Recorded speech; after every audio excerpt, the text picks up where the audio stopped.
passions are running high in Byron Bay, the alternative lifestyle mecca in northern New South Wales, over whether to put fluoride in the town's water supply. In recent months, neighbouring shires have decided in favour of fluoride to improve dental health. But so far, Byron is holding firm against. This report from Sashka Koloff.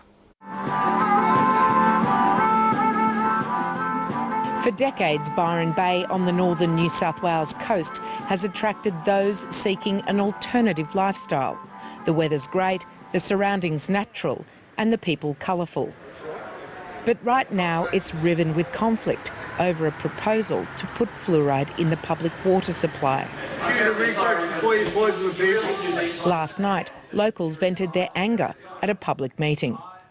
Once the state starts putting fluoride into our water supply, does that then mean that democracy has gone out the window and we're now living in a totalitarian state? Thank you. That's enough. 96% of New South Wales has fluoridated water, but Byron Shire has always held out. I guess the black sheep is the norm in Byron Shire, and we're proud of that. We're proud of the fact that people are outspoken and have their independent views and their independent attitudes towards their environment around them, their community around them, and what goes in and around their bodies. But Councillor Di Woods wants Byron Shire to join the rest of the state. Look, I think we've got a very passionate and diverse community here, holding very strong views against, what they call mass poisoning. They're anti-vaccines.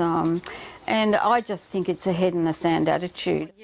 Councillor Woods is driven by a concern about her own family's dental health.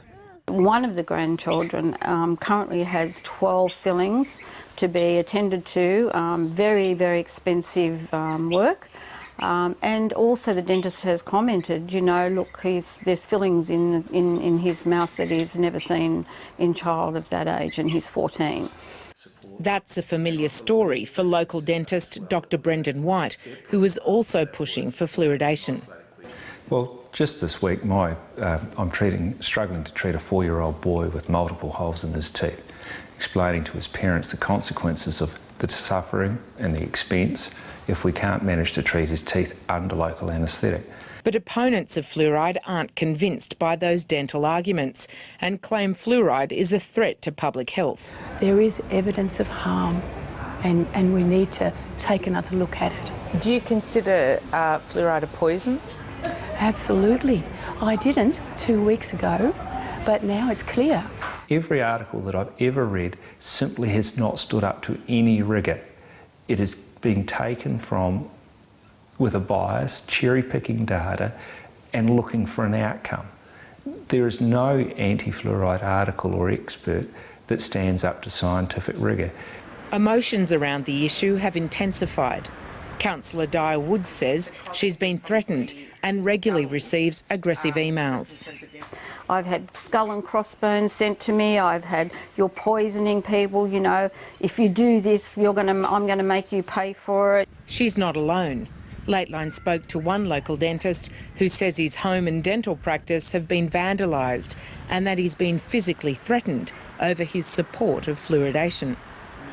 In an effort to bring some calm to this debate, last night locals packed into a community hall as those for and against made their cases. We have intolerances, we have kidney disease, we have cancer. We have cancer. There is a strong association in fluoridated areas compared to non-fluoridated areas of the rates of cancer. Toxicologists recognise it's the dose that makes the poison. At the levels of fluoride that are recommended for fluoridated drinking water, it's not a poison. Rubbish thinking.